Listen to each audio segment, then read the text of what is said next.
Inabutan ako dito ng ulan sa daan, guys. Buti na lang may dala akong umbrella. Kung wala, ligo talaga pagdating sa bahay. Hindi naman masyadong malakas pero makabasa yung ulan. So, naglakad-lakad na ako dito, guys, pauwi.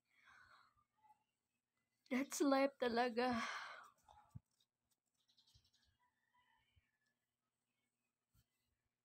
So, lang katao-tao sa daan, ako lang.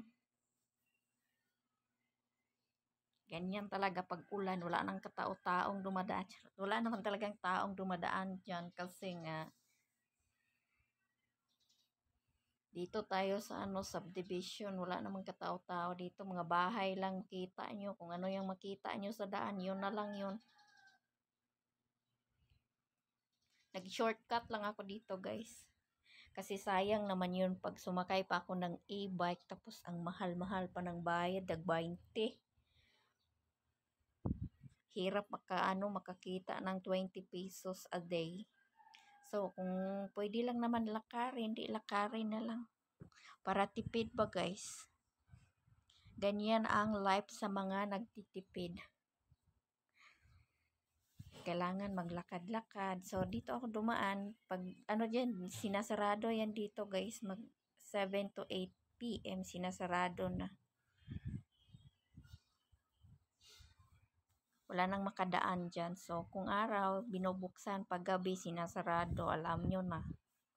Marami ding mga magnanakaw na dumadaan pa mga kalahati. Mga madaling araw, dyan sila nagsilabasan. Lalo na pag tag-ulan. Yan yung favorite nila, guys. Yung tiglabasan ng mga magnanakaw. Ayan yung tao na ulanan kasi sumilong siya dyan. Delivery, ano kayang dinideliver niyan? Sumilong lang siya dyan. So, malayo-layo pa yung ating lalakarin. Basa na yung aking tiil. Puro na yan talsik ng bala. Sige, okay lang. Magligo na lang tayo pagdating sa house. So, ayan yung makikita niyo sa daan. Minsan, traffic yan dito, guys. Pag doon sa dati yun, traffic kasi ginagawan pa yung daan doon papunta sa doon pa sa basta doon sa kabila. Dito yung nag-shortcut yung mga sasakyan. Yung mga truck ba, kahit bawal na dito dumaan, dito pa rin dumadaan kasi malapit na, guys. Shortcut nga, 'di ba?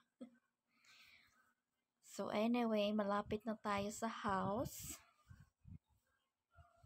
At saka dito na rin ako magtatapos.